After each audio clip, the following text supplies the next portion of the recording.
And we're live. Mehr, over to you.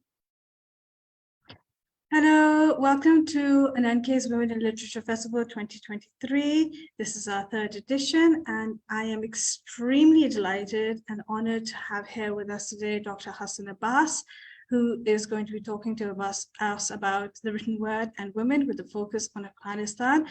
Dr. Abbas is the chair of the Department of Regional and Analytical Studies at National Defense University in Washington, D.C. He's the director of the South and Central Asia Program, NDU. In 2012, Dr. Abbas led the Independent Commission on Police Reforms in Pakistan, funded by the Asia Society. He has also been the Quaid-e-Azam Chair Professor at the South Asia Institute and School of International and Public Affairs, Columbia University, New York. And Dr. Abbas was a Bernard Schwartz Fellow at the Asia Society in New York. More details about Dr. Abbas can be found at our website, where we have a booklet with all the information. Dr. Abbas, thank you so much for joining us today. Thank you so much. Really honored and delighted to be with you. Now, Sabin, over to you. You can start off with the questions and then I will join in. We will also be sharing an exclusive image of Dr. Abbas's new book, and we will also have the link to where you can order it underneath this video. Thank you so much, Mehr. I'll begin with the brief which Mehr envisioned, and it goes like this: the word, the W word, women, and the written word. Muslim women and the written word, although a fantastic match, have had great difficulty in coming together, especially in South Asia. Repeatedly, we've seen the same patterns of censorship inflicted by state and society on the written word, even more so if the pen is in the hand of a female. So with this, Dr. Abbas, my first question to you is, while the Taliban justify these moves as in accordance with Islam, are they not contradicting Islamic tradition? The Taliban's behavior is more in line with patriarchal culture. I won't even go on to saying Afghan culture, but basically deeply entrenched belief systems. And the group looks to resurrect the full control they had over female when they ruled in the 1990s. Why is this pattern repeating itself? Thank you so much. First and foremost, I think it's important to say up front that when it comes to role of women in Islam, Taliban really got it wrong. And that's no secret, I must add. Just as a very brief context, and this we have heard it so many times, but it is worth repeating, then that Islam in its essence, I'm not saying Muslims, Islam as a religion had a very liberating impact on women. And look at the initial examples. Just 2 or 3 examples are sufficient to make the case. The Prophet Muhammad, peace be upon him, married a lady, Khadija, who was a business lady. Without the money and the financial resources and support of Bibi Khadija, the Prophet's whole campaign and the whole religious ideal would not have taken off. And he acknowledged that in his own words. Also, many other women, even in the initial years of Islam, whether it was his wives, Salma and Aisha, or his own daughter, Fatima, whose spiritual excellence has led to so many movements within the Islamic tradition. This was a very strong start when it comes to role of women in Islam and their status. However, at the same time, I must add that the Islamic history, and especially the religious history, never really benefited from these great principles. And I would say, look at the Muslim historians, the list of Muslim historians, look at the number of tafasir, or the interpretations of Quran, or many of the other original literature. Women were not at the forefront at all. And this was directly in contradiction to the initial idea, I would argue. And this is more obvious in South Asia and Middle East, but South Asia also, less than Middle East, I should say. And there are a variety of reasons. Taliban reflect one model which is the real problem. And again, Taliban are not the only one. You can say the Salafis, the Wahhabis, many others. In fact, in each of the Islamic sects, for the lack of any other word, there are these, within these sects, there are these extremist traditions which borrowed more from the tribal culture at hand, which borrowed more from the patriarchal nature of their societal structures. And that led to this male chauvinism within the Muslim societies in many cases, in different parts of the different stages of history also. And that led to this crisis that we see today. And that's why Taliban are not reflecting today at all. Or in fact, it will be better to say the way they are projecting their understanding on this issue, understanding of Islam, is diametrically opposed to the original philosophy of Islam. And the primary reason is it is greed for power. It is at times tribal culture in certain areas, and I would not call the whole Afghan culture, for that matter, to fall into that category. Their Afghan culture, for example, in Afghanistan historically had brought women at the forefront in many stages, not in leadership positions, but they were historically deeply involved in society and in literature as well, and scholarship as well. So what Taliban are representing, and also I would argue not all Taliban, but those who are now dominant, and especially those who are in Kandahar, are reflecting a societal norm which is very, very tribal, limited, and located in a certain area, and that they are projecting as their worldview. That must be challenged from every side. Now, Dr. Abbas, that's really interesting that you say that it must be challenged, because we have seen the international community that has supported and recognized the need for Afghan girls' access to education, and they've also condemned their treatment. But after 20 years of pushback and, with small but important gains, Afghan women are now in a position where they're seeing their rights and their hard-won victories all come crashing down, crumbling in front of their eyes. Do you feel that while the international community has consisted largely of political and donor organizations, that perhaps this time international support for women should come through religious organizations? Maybe they can have more of an impact? The brief answer to your last point is absolutely, they will have to. But also it is important, and I'll come to this point a little bit in more detail in a minute, but it is important to recognize that the way international community thought of empowering women in Afghanistan was at one level quite superficial. Secondly, it was quite inconsistent. And thirdly, it was only focused on certain urban areas during the last 20 years. Mind you, that was an era when the international forces were in Afghanistan, irrespective of their, in some ways, goodwill, because they wanted to rid Afghanistan of extremist organizations and extremist groups like Al-Qaeda and Taliban and others.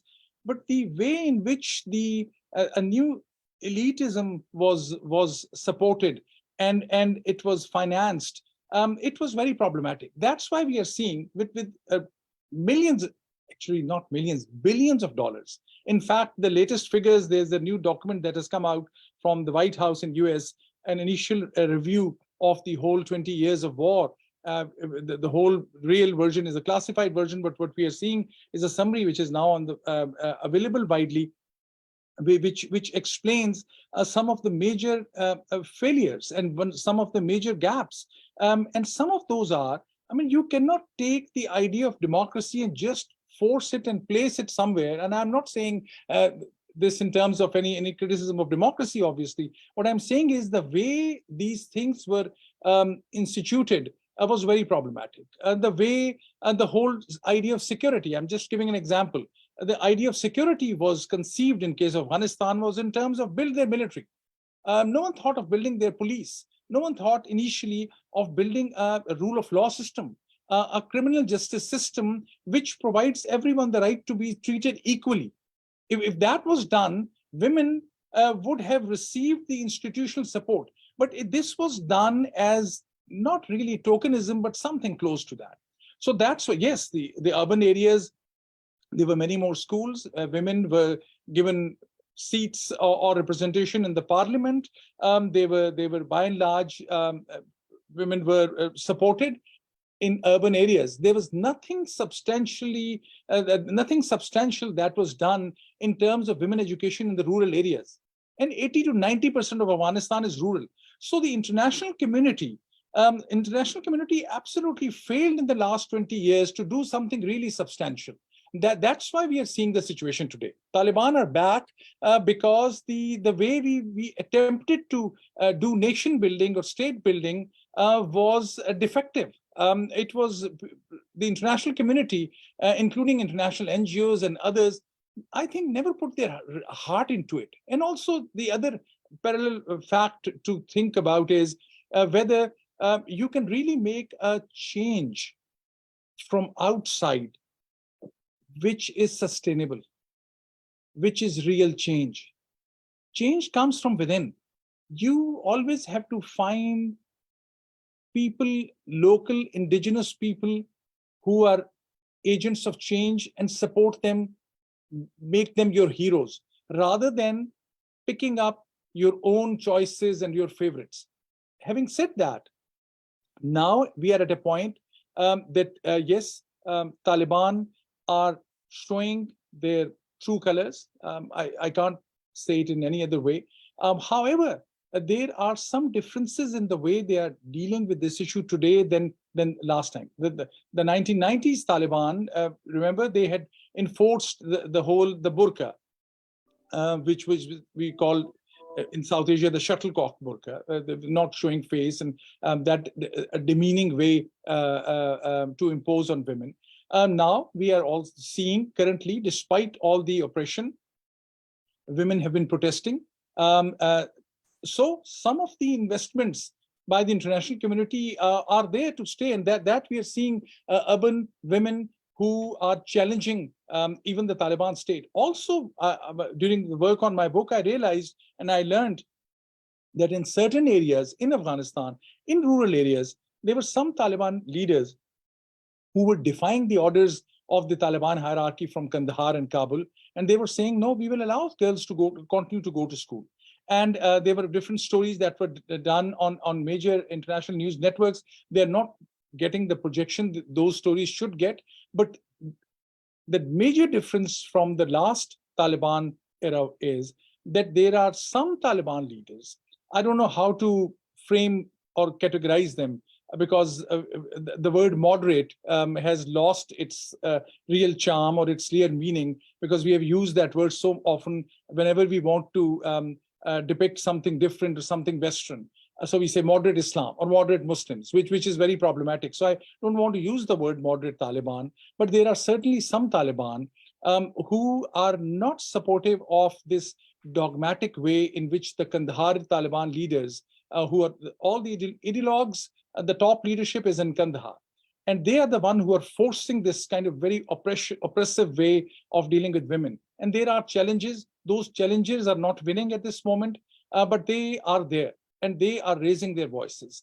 And we need to do from the international community, do something to, at one level, to empower those voices. Secondly, we know that many Taliban really want to engage with the outside world because they have a new infrastructure. There is a new banking system. There is the electricity issue. Kabul and the whole of Afghanistan will go dark unless they get electricity from Uzbekistan and Tajikistan and some of their other regional countries, from Iran as well. There are regional countries, Pakistan also, of course, and India and others, which can play a role rather than international non-governmental organizations. So there are still ways, but there has to be a cohesive approach. Tragically, and I'll stop at that, tragically, all the stakeholders, for the lack of any other word, whether those are regional countries or international organizations, they're not talking to each other at this time to have a well-coordinated policy towards Afghanistan. That's why Afghanistan thinks they can talk to one side, stop talking to the other. If Western world is not giving them money or United States is freezing their money, they think they'll go to EU. If not EU, then United Nations. So because there's lack of coordination, there's still room for the international community to really push and force Afghanistan to be more mindful about their policies towards women.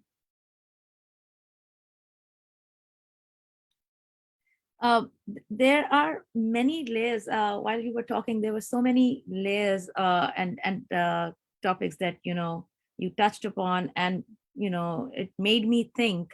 One was, they are back, but this is not a question; it's just a statement that but they were put there for a reason. When you go back and look at the history, coming to education as well, you see that most of the countries where women's rights are,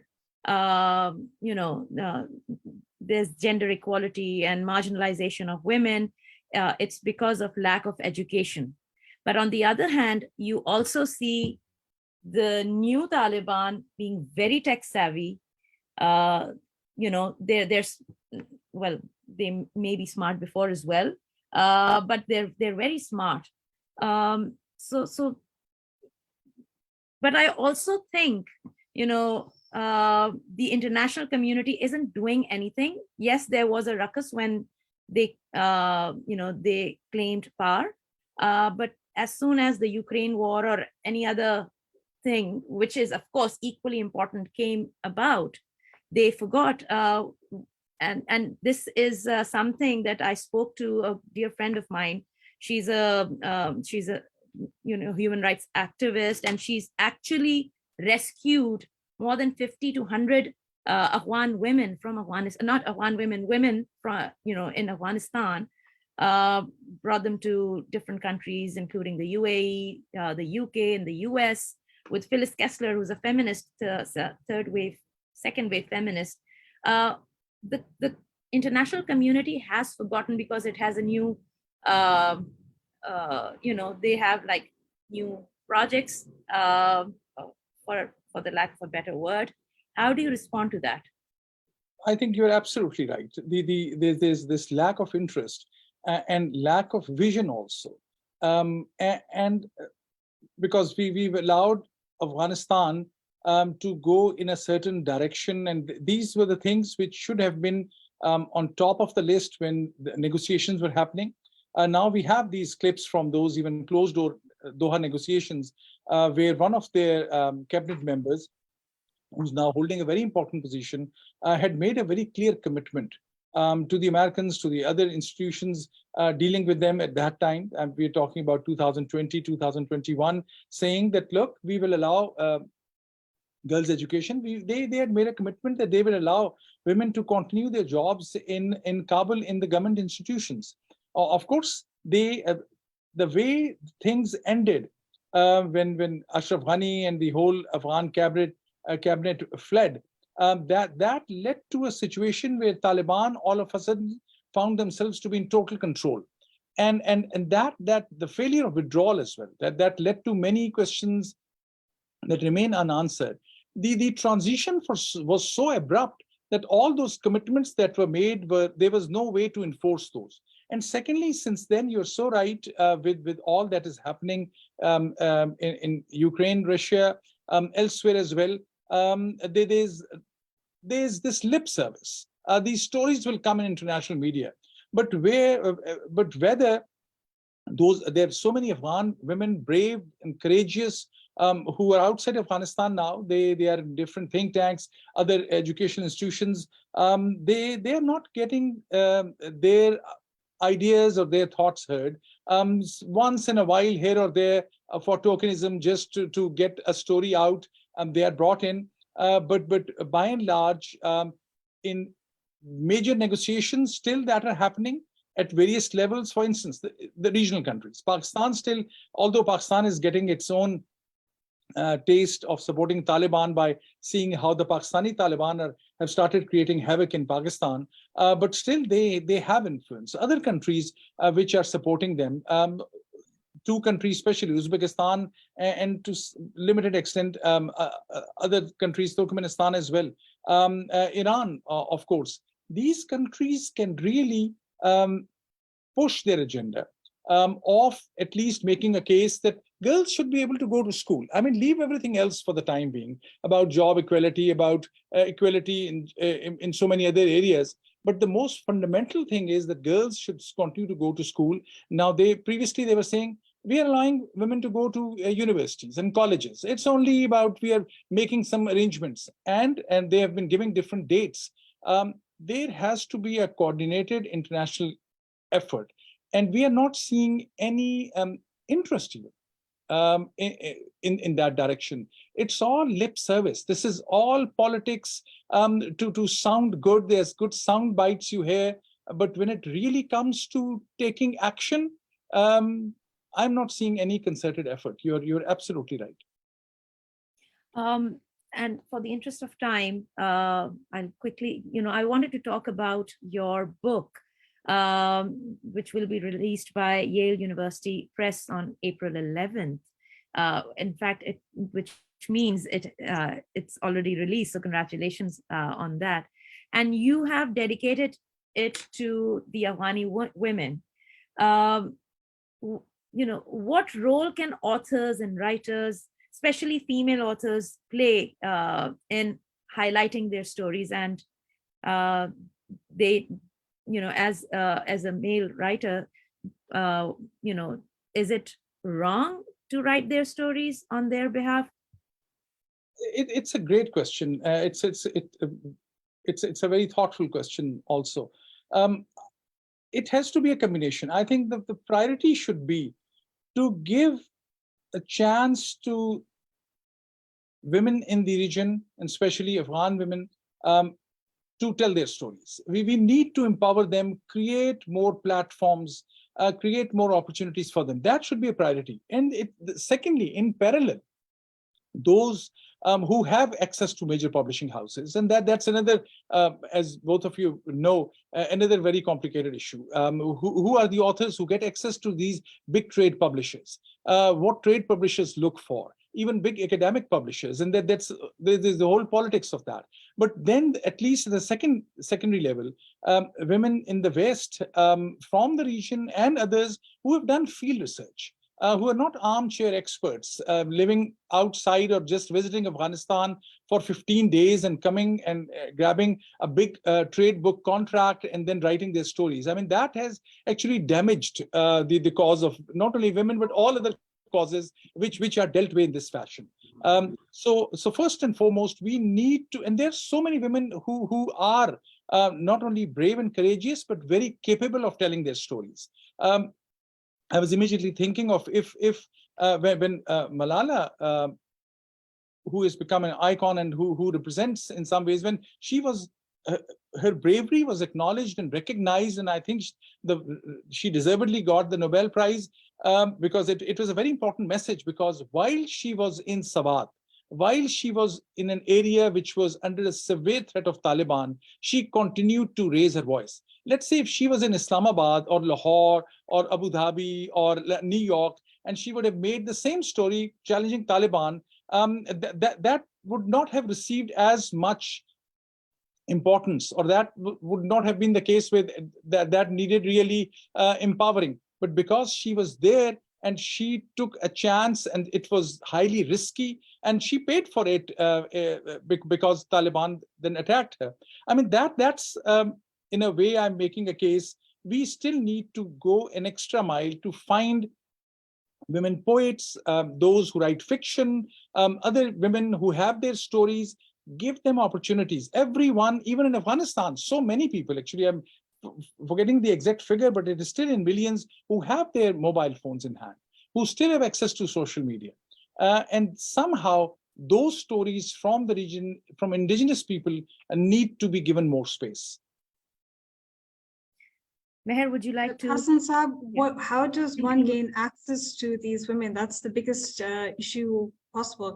I know that the digital realm has opened up space, but it's still very difficult to connect with them, to gain access. How does one overcome that obstacle? So true. I think their regional countries can play a huge role. I mean, still today, on average day, there are 30 to 40,000 people, mostly men, but also women, who shuttle across Afghanistan-Pakistan border because of trade, because of the reasons. Same is the case with Iran, but at a limited level in case of Central Asia. There are many opportunities. Also today, not to really give credit to Taliban, but one other difference from the old Taliban era is flights are still taking place. You can fly into Kabul. International NGOs still are working there. Some international NGOs still have women who are working there. Many international journalists are still going in Afghanistan. In fact, I was having this debate with my 23-year-old daughter who has just recently graduated from King's College London. She wants to go to Afghanistan. And when she asked me, she said, Baba, what would you say? I want to go to Afghanistan and meet Afghan women and do their stories. And mine and my wife's first reaction was, what are you talking about? And then I said, no, actually, that's she's being very brave. I don't know whether we will allow her, under what circumstances we will try to help her to go there. But there are people who need to stay engaged. Taliban today, the new Taliban, and I'm not saying it's a controversial word, new Taliban. In fact, my book, The Return of the Taliban, initially we had thought of the idea to give it a title, The New Taliban. And then there was a lot of reaction wherever I went to test this idea. I got severe pushback. But still, I think the new cabinet or some of the younger leaders or those who have exposure, international exposure, and those who are engaging with the world, those who have lived in Doha and Qatar and UAE and elsewhere, they're more open to ideas. International organizations are still engaging with them. They need to continue to make that case. And in this phase and in this flow, international organizations need to continue to send women also. To give credit where due, Pakistan had sent their foreign minister, Minister for State, Hina Rabbani Kar, to talk to Taliban. I think that was a very good move. Taliban had to talk to her. I think other international organizations and other countries should take a cue and need to do that, because Afghans know, Taliban know at this time, they need to stay engaged. We should force them to engage with women leaders from these countries. That will be another way to give them the message. Absolutely. Yeah. Mehr, can you see the book, the cover of the book? I can see the book, yes. Yes. Hassan sir, can you see the cover? Absolutely. Thank you so much. Very kind of you. So congratulations. This is an amazing, the cover looks brilliant. And where can we get this book? From everywhere. It should be on Amazon by now, and it is released yesterday in UK and Asia. US, it will take a little time, I think about 20-30 more days, but it is available now through all major bookstores worldwide. That's what I'm told. Oh, great. Thank you so much. Dr. Abbas, any last words? No, thank you very much. I want to really appreciate this opportunity, and I had a chance to listen to some of the programs since yesterday. More power to you. It's really amazing, and I really mean it when I say this. The platform you have created and the opportunity and the open conversations you had were really inspiring, and hopefully this will continue, and hopefully you'll have in-person festival maybe next year. Absolutely. We're big on remote, because we were remote even before the pandemic, and yes, hybrid would be something that we will definitely look, do something hybrid, because access, again, for a girl living in Kandahar, maybe she has a smartphone and maybe her internet connection is great, and maybe she can access, this conversation. So that's something we're very big on, inclusion. So definitely looking towards something hybrid next year. Perfect. Best of luck for that. Thank you so much, Dr. Hassan, for this engaging conversation. So kind of you. Thank you so much.